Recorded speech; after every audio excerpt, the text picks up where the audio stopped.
வணக்கம். இன்னைக்கு நாம சித்தர்களோட நரம்பியல் பத்தின ஒரு ஆழமான ரகசியத்தை தெரிஞ்சுக்க போறோம். இது நம்ம மூளைக்குள்ளேயே ஒளிஞ்சிருக்கிற ஒரு பிரபஞ்சத்துக்குள்ள போற ஒரு பயணம் மாதிரி இருக்க போகுது. இந்த கேள்விய ஒரு நிமிஷம் யோசிச்சு பாருங்களேன். இந்த முழு பிரபஞ்சத்தோட மகா ரகசியங்கள் எல்லாமே உங்க மூளைக்குள்ளதான் இருக்குன்னு சொன்னா நம்புவீங்களா? சித்தர்களோட தத்துவப்படி அதுதான் உண்மை. வாங்க அந்த பயணத்தை நாம இப்ப ஆரம்பிக்கலாம். மனுஷங்களா பிறந்த நம்ம எல்லாருமே நிம்மதி, சந்தோஷம்னு எதையோ ஒன்ன வாழ்க்கை முழுக்க தேடிட்டே இருக்கோம் இல்லையா? ஆனா பாருங்க, நம்மளோட இந்த தேடல் பெரும்பாலும் நமக்கு வெளிய இந்த உலகத்துல தான் நடந்துட்டு இருக்கு. ஆனா சித்தர்கள் என்ன சொல்றாங்க தெரியுமா? அந்த பெரிய ரகசியம் வெளியே எங்கேயும் இல்ல, அது உங்களுக்கு உள்ளதான் இருக்குன்னு சொல்றாங்க. அண்டத்தில் உள்ளதே பிண்டம்னு கேள்விப்பட்டிருப்பீங்க.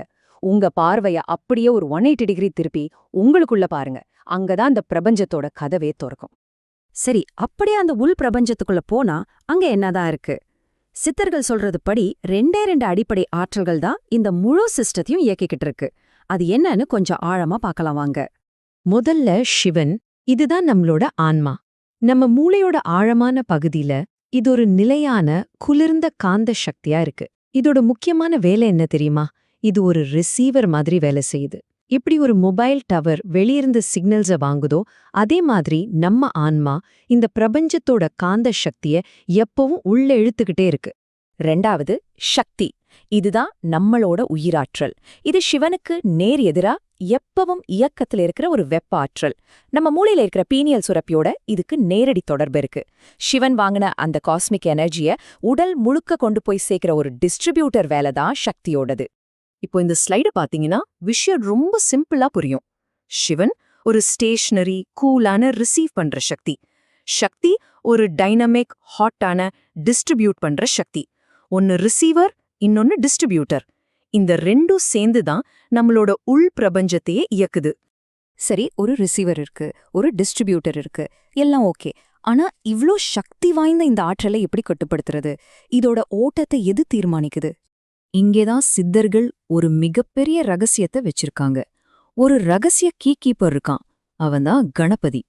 ஆனா இது நாம நினைக்கிற மாதிரி ஒரு கடவுள் இல்ல, இது ஒரு நரம்பியல் சம்பந்தப்பட்ட ஒரு செயல்பாடு.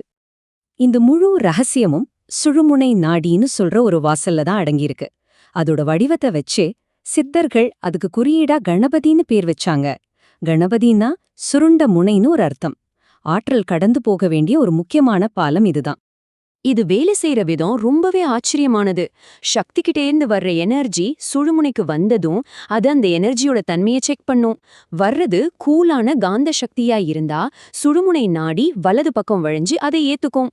அதுவே சூடான வெப்ப சக்தியா இருந்தா இடது பக்கம் வழிஞ்சு ஏத்துக்கும். இந்த சுழுமுனை வலது பக்கம் வளைய போகுதா இல்ல இடது பக்கம் வளைய போகுதான்றதுதான் நம்ம ஆரோக்கியத்தையும் குணத்தையும் தீர்மானிக்கிறதே. சரி, இவ்ளோ நுட்பமான இந்த உள் சிஸ்டம் சரியா வேலை செய்யலனா என்ன ஆகும்? அதிலும் குறிப்பா நம்மளோட இந்த மாடர்ன் உலகத்துல இதோட விளைவுகள் என்னவா இருக்கும்? வாங்க அத பத்தி பார்க்கலாம். பிரச்சனை இங்கதான் ஆரம்பிக்குது. நம்மளோட நவீன வாழ்க்கை முறை டென்ஷன், கோபம்னு அளவுக்கு அதிகமான வெப்பத்தை உருவாக்குது. இந்த வெப்பம் சிவன் ரிசீவ் பண்ற அந்த கூலான காந்த சக்தி அப்படியே அமுக்கிடுது. இதனால பேலன்ஸ் மொத்தமா போயிடுது. இந்த இம்பேலன்ஸோட நேரடி விளைவு என்ன தெரியுமா? அந்த அதீத வெப்பம் சுழுமுனை நாடியை இறுக வச்சு அதை லாக் பண்ணிடுது. ஒரு தப்பான சாவியை போட்டு திருகுனா பூட்டு எப்படி டைட் ஆகுமோ அந்த மாதிரி. இதனால எனர்ஜி ஃப்ளோ தடபட்டு போகுது. இததான் திருமூலர் அப்பவே அவரோட திருமந்திரத்துல ரொம்ப அழகா சொல்லியிருக்காரு. ஏற்றி இறக்கி இருகாலும் பூரிக்கும், காற்றை பிடிக்கும் கணக்கறிவாரில்லைன்னு. அதாவது நம்ம மூச்சு காத்து வழியா இந்த சிவன் சக்தி ஆற்றலை பேலன்ஸ் பண்ற டெக்னிக் நமக்கு தெரியலங்கிறது தான் இதோட அர்த்தம். கடைசியா இதோட விளைவு, நாம இந்த பிரபஞ்சத்தோட சக்தியோட இருந்த தொடர்பை இழந்து உணர்ச்சிகளே இல்லாம ஒரு ரோபோ மாதிரி வாழ்றோம். சித்தர்கள் என்ன எச்சரிக்கிறாங்கன்னா, நம்மளோட பீனியல் சுரப்பி காஞ்சு போயிடும் சொல்றாங்க. இவ்ளோ நேரம் நாம பிரச்சனைகளை பார்த்தோம். இப்ப இதுல இருந்து வெளியே வர்றதுக்கும் நம்மளோட உள்ளாரம்ப சக்திய மறுபடியும் தட்டி எழுப்புறதுக்கான தீர்வை நோக்கி போகலாம். இதோ ஒரு ரொம்ப சிம்பிளான பயிற்சி. ஒரு 5 நிமிஷம் கண்ணை மூடி அமைதியா உட்காருங்க.